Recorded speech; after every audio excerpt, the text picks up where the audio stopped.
Support and resistance. Support and resistance is one of the most widely used concepts in the financial markets. When the price moves up and then pulls back, the highest point reached before it pulled back is now resistance. Resistance levels indicate where there will be a surplus of sellers. Take a look at this example.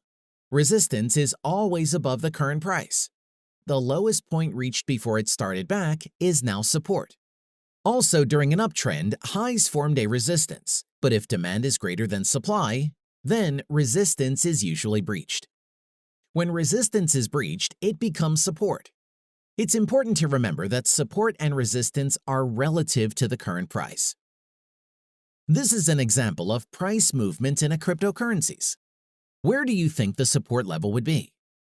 The green line shown in this picture is a support line. The support line runs straight through where prices have the most rejection. This is another practice example for resistance level. Where do you think the resistance level would be? The resistance level runs across where price can seem to break above, so it's at the top of the chart.